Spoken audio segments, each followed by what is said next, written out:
अमरावतीमध्ये नवनीत राणा आता आघाडीवर जाताना आपल्याला पाहायला मिळतात। अमरावतीमधून एक ब्रेकिंग बातमी आहे। नवनीत राणा आणि भाजपसाठी एक आशादायी बातमी आहे। नवनीत राणा पुन्हा एकदा आघाडीवर गेले तर काँग्रेसचे बळवंत वानखेडे पिछाडीवर जाताना आपल्याला पाहायला मिळत आहेत। अमरावतीमध्ये सुद्धा कल वारंवार बदलताना आपल्याला पाहायला मिळतात। काँग्रेसचे बळवंत वानखेडे आता पिछाडीवर पोहोचलेले आहेत आणि नवनीत राणा या आघाडीवर गेल्याचं पाहायला मिळत आहे।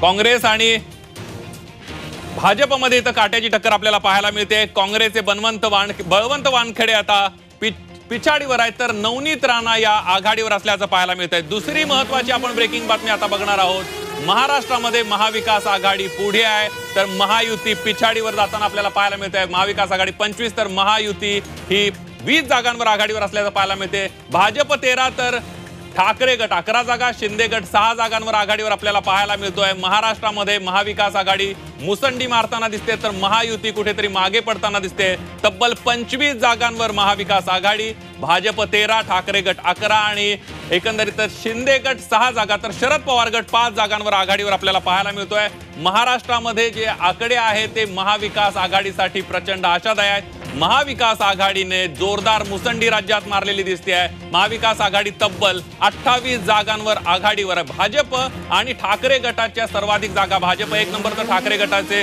11 उमेदवार हे दुसऱ्या क्रमांकावर आघाडीवर असल्याचं पाहायला मिळत आहे। दक्षिण मध्य मुंबईमध्ये ठाकरे गटाचे अनिल देसाई आता आघाडीवर आहेत। 6500 मतांनी आघाडीवर होते। पहिल्या कलांमध्ये आपल्याला बघितलं राहुल शेवाळे हे आघाडीवर दिसत होते, मात्र आता ते पिछाडीवर गेलेत। अनिल देसाई तब्बल 6000 मतांनी आघाडीवर असल्याचं आपल्याला पाहायला मिळत आहे। दक्षिण मध्य मुंबईमधून अनिल देसाई आणि राहुल शेवाळे यांच्यामध्ये काट्याची टक्कर पाहायला मिळते। कल वारंवार बदलताना दिसत आहेत। ही महत्त्वाची बातमी आपण बघितली तर यानंतर सगळ्यात महत्त्वाची बातमी म्हणजे महाविकास आघाडी संपूर्ण राज्यभराचा विचार केला तर तब्बल 28 जागांवर आघाडीवर आहे। ठाकरे गट आपण बघितलं तर 10 जागांवर तर भाजप आता 11 जागांवर आघाडीवर दिसतंय।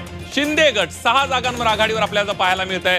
कुठेतरी महाविकास आघाडीची एक मुसंडी आपल्याला पाहायला मिळते। राज्यामध्ये महायुती 17 तर महाविकास आघाडी 28 जागांवर आघाडीवर दिसते।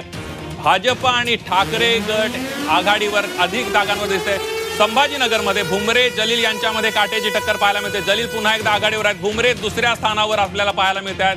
खैरे मात्र तिसऱ्या स्थानावर आत्ताच्या घडीच्या कलांमध्ये आपल्याला पाहायला मिळतात। छत्रपती संभाजीनगरमध्ये कुठेतरी जलील आणि भुमरे यांच्यामध्ये काट्याची टक्कर आपल्याला पाहायला मिळते आणि जलील भुमरेंमध्येची लढत आपल्याला पाहायला मिळते।